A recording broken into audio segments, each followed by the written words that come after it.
we have seen how to calculate spectra of signals, of sequences. Now, once you have the spectrum, and it is not a wideband spectrum, but it is mostly around a certain frequency, we can specify types of signals. For example, if most of the energy of a signal is around the origin, we call it a low-pass signal. If it has the energy concentrated somewhere else, we call it a bandpass signal. And if its energy is around -pi or +pi frequency, then it's called a high-pass signal. Now we are going to see a modulation theorem for the Fourier transform, which allows to transform a signal, let's say from low pass into a bandpass signal, or to demodulate a signal which is from a high frequency into a low frequency. This is obtained simply by multiplying by a cosine of the adequate frequency. Once we have the modulation theorem, we can do a very practical application, which is actually tuning a guitar. So tuning a particular string to another string or to a reference sinusoid by using the modulation theorem. Maybe you have used this trick, or you have heard musicians use it on stage. Now you will see how a Fourier modulation theorem is actually behind it. Module 4.8 Sinusoidal Modulation. We are going to look at different types of signals, namely low-pass, high-pass and bandpass signals. From there, we move to sinusoidal modulation, which is a way to shift a signal, for example, a low-pass signal, to become a bandpass signal. Using these tools, we are going to look at a very practical application, which is namely tuning of a guitar. There are three broad categories of signals, depending on where the spectral energy actually is mostly concentrated. The easiest one and most natural one is low-pass signals, sometimes called baseband signals. Then we have high-pass signals, where the frequency content is mostly around high frequencies, and in between you have bandpass signals. Now there will be a difference between discrete time and continuous time signals, as we shall see, but these basic categories are present in both cases. So let's look at the low-pass spectrum. As you can see, the energy is mostly concentrated around the origin, around 0, and there is no energy outside. This is now a high-pass signal. The energy is around pi or -pi, and there is no energy around the origin. Finally, the bandpass signal. In this case, it's concentrated around pi/2 at -pi/2 and pi/2. Since this is an example of a real spectrum, it has this symmetry that we have seen in the properties of the DTFT.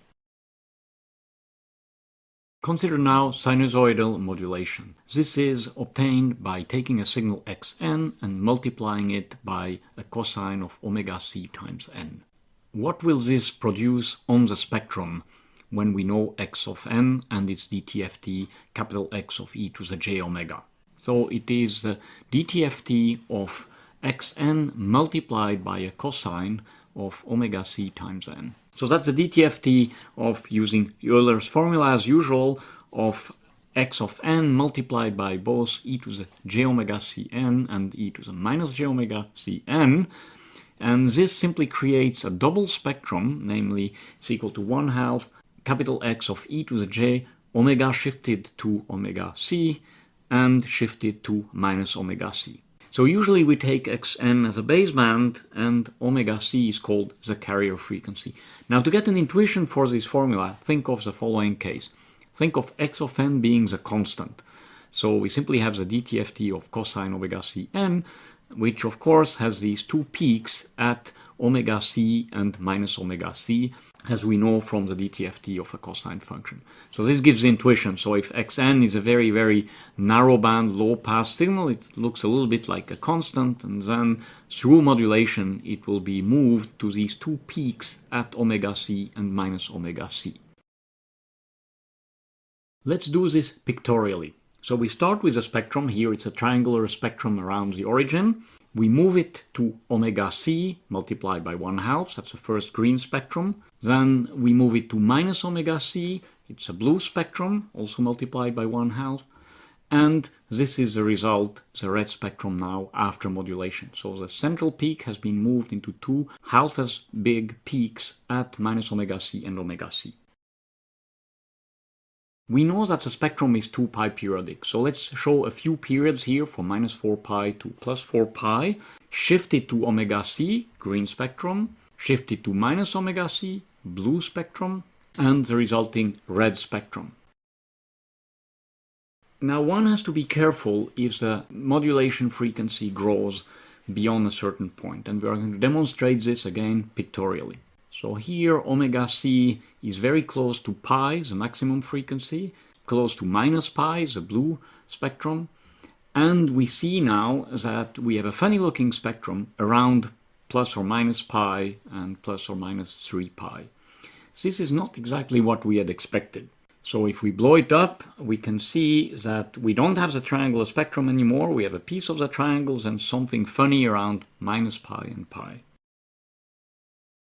Let us look at some applications of what we have just learned about signal modulation. So, for example, voice and music are typically low-pass signals. They don't have infinitely high frequencies because anyways they wouldn't be heard by the human hearing system. Radio channels, on the other hand, are bandpass signals because we need to modulate them high up, otherwise there is too much interference or too much loss in transmission. Modulation is the process of bringing a baseband signal, for example a voice signal, into the transmission band for radio transmission, and demodulation is the inverse or the dual of modulation, and it will bring back the signal from a bandpass down to the baseband. So let us look at this demodulation process. It is simply done by multiplying the received signal by the same carrier again. So we have yn is xn times cosine of omega cn. Its spectrum, we have seen before, capital Y e to the j omega, is a combination of the two spectra shifted to omega c and minus omega c. The DTFT of yn multiplied by 2 cosine of omega cn, well, it's going to be the combination of capital Y shifted to omega c and to minus omega c. Then we replace the formula we just had before, so we have 4 terms, one shifted by 2 omega c, another one by minus 2 omega c, and 2 terms that are actually at the origin. And so we have indeed capital X e to the j omega plus 1/2 and 2 modulated versions at 2 omega c and minus 2 omega c. Let's do this pictorially. So the DTFT of xn is shown here. So it's a triangle spectrum around the origin. Then its modulated version has 2 peaks at minus omega c and plus omega c. Then yn multiplied by cos omega cn has 2 shifted versions, one to the right by omega c, it's the green one to the left by omega c, it's a blue one, and the total is the sum of these two, which has a peak around the origin, which is of height 2, and the 2 other peaks, which are around pi. We have now the picture of the DTFT of the demodulated version. It looks like the original spectrum around the origin, but it has these 2 peaks closer to minus pi and pi, which were not present in the original signal. So we have the baseband, but we have these 2 spurious high-frequency components, and we will have to learn how to actually get rid of them, and this will be the topic of the next module. Finally, we're going to see a real application, a really useful application, that is. It is tuning your guitar. The abstraction of the problem is that you have a reference sinusoid at some frequency omega naught, you have a tunable sinusoid of frequency omega, and we would like to make omega and omega naught as close as possible, actually equal, and this only by listening to it. And what we are going to hear is a beating between these 2 frequencies when they are close enough, and then by tuning we can bring this beating to essentially frequency 0, at what point omega is equal to omega naught, and we have tuned our guitar string with respect to a reference frequency. So how are we going to go about this? Well, first we bring omega close to omega naught. That's sort of easy if you have a minimum of musical ear. When these 2 frequencies are close, we play both sinusoids together. Then we have to remember trigonometry, and we write xn, which is a sum of cos omega naught n plus cos of omega n, in terms of a sum and a difference of these two frequencies, which finally can be written approximately as 2 times the cos of the difference, delta of omega times n, and the cosine of the base frequency omega naught. From this formula, we see there are two components. There is the error signal, the cosine of delta omega n, and there is a modulation signal, the cosine at omega naught. When omega is close to omega naught, the error signal is very low frequency, so we cannot really hear it because it's such a low frequency.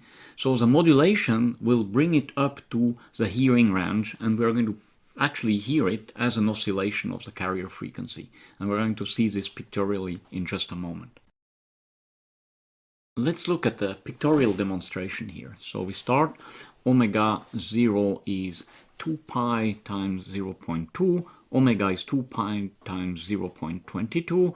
The difference, which is actually half of the difference between the two, is 2 pi times 0.01.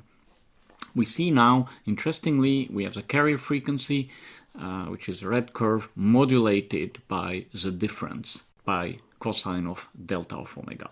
So we see this, the beating in blue, overlaid to the red curve, which is modulation. We can change the frequency omega to 0.21 times 2 pi.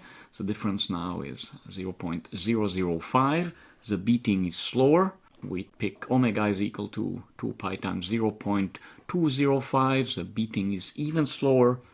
And here we take an example where omega is very close to omega naught, and the beating is extremely slow, and we almost see only the modulating frequency omega naught and the very slow variation due to the beating by cosine of delta of omega. It's time to see a video demonstration how to tune a guitar using this very simple principle. You probably have seen musicians do it on stage. Now you understand the math behind it.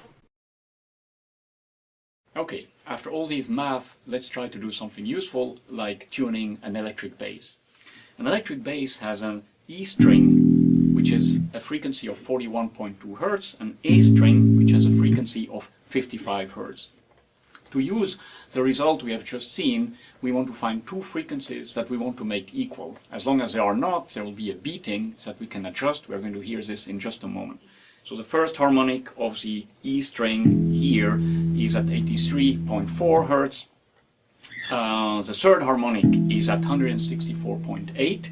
For the A string, the first harmonic is at 110, and the second harmonic is at 165. And we're going to use these two harmonics to do the tuning, and you can hear when they're out of tune, there is a beating. As you get them closer and closer, the beating slows until it's actually zero beating, and then the two frequencies are similar, and then we can start playing something like, or something else.